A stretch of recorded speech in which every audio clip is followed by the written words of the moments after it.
Hello guys, ನಾವಿವತ್ತು French ಫ್ರೈಸನ್ನು ಮಾಡ್ತೀವಿ. ನಾವು ಆಲೂಗಡ್ಡೆಯನ್ನು ತೆಗೆದುಕೊಂಡು ಅದರ ಸಿಪ್ಪೆಯನ್ನು ತೆಗೆಯಬೇಕು. ಅದರ ನಂತರ ಈ ರೀತಿ ಸ್ಲೈಸನ್ನು ಕಟ್ ಮಾಡಬೇಕು.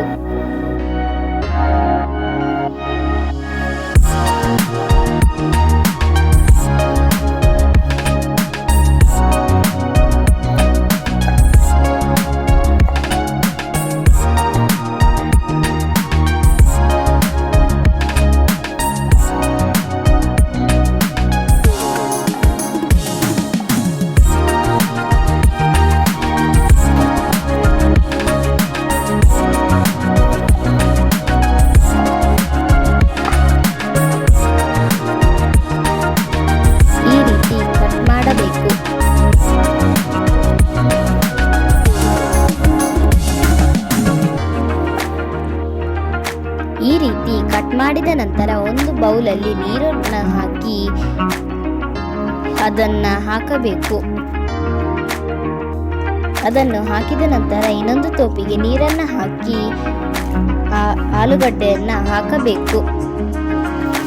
ಅದಾದ ನಂತರ 10 ನಿಮಿಷ ಇಡಬೇಕು.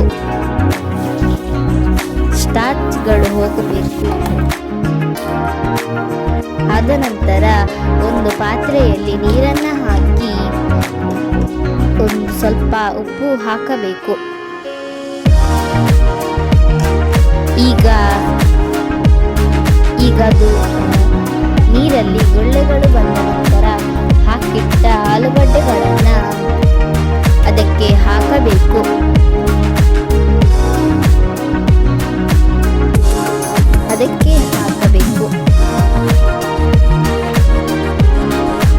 ಹಾಕಿದ ನಂತರ ಅದನ್ನು ಮುಚ್ಚಿಡಬೇಕು. ಸ್ವಲ್ಪ ಹೊತ್ತಾದ ನಂತರ ಅದನ್ನು ತೆಗೆಯಬೇಕು. ತೆಗೆದ ನಂತರ ಒಂದು ಬೌಲ್ನಲ್ಲಿ ನೀರು ಹಾಕಿ ಅದನ್ನು ಹಾಕಬೇಕು.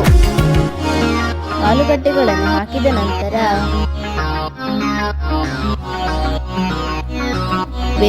ಬೆಂದಿದ ಎಂದು ನೋಡಬೇಕು. ಅದಾದ ನಂತರ ಒಂದು ಪ್ಲೇಟ್ನಲ್ಲಿ ಬಟ್ಟೆಯನ್ನು ಹಾಕಿ ಆಲೂಗಡ್ಡೆಗಳನ್ನು ಕಟ್ ಮಾಡಿದ ನಂತರ ಇಡಬೇಕು. ಅದಾದ ನಂತರ ಅದು ಒಣಗಿದ ನಂತರ ಒಂದು ಬಾಣಲೆಯಲ್ಲಿ ಎಣ್ಣೆಯನ್ನು ಹಾಕಬೇಕು. ಆಲೂಗಡ್ಡೆಗಳನ್ನು ಕಟ್ ಮಾಡಿದಾಗ ಅದು ಒಣಗಬೇಕೆಂದು ಬಟ್ಟೆಯನ್ನು ನೀರಿನ ಅಂಶವನ್ನು ತೆಗೆಯಬೇಕು. ಅದಾದ ನಂತರ ಎಣ್ಣೆಗೆ ಹಾಕಬೇಕು. ಎಣ್ಣೆಯಲ್ಲಿ 2 ನಿಮಿಷ ಬೇಯಿಸಿದ ನಂತರ ಒಂದು ತಟ್ಟೆಗೆ ಹಾಕಬೇಕು.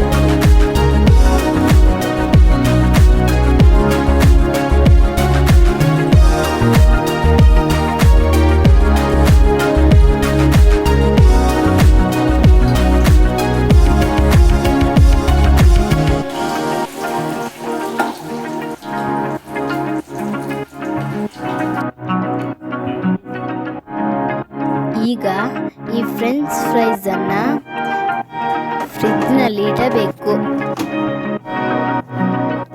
1.5 ಗಂಟೆ, ಅರ್ಧ ಗಂಟೆ ಫ್ರಿಡ್ಜ್ನಲ್ಲಿ ಇಡಬೇಕು. ಇದಾದ ನಂತರ ಅದನ್ನು ಎಣ್ಣೆಯಲ್ಲಿ ಕಾಯಿಸಬೇಕು. ಕಾಯಿಸಿದ ನಂತರ ಅದನ್ನು ತಟ್ಟೆಯಲ್ಲಿ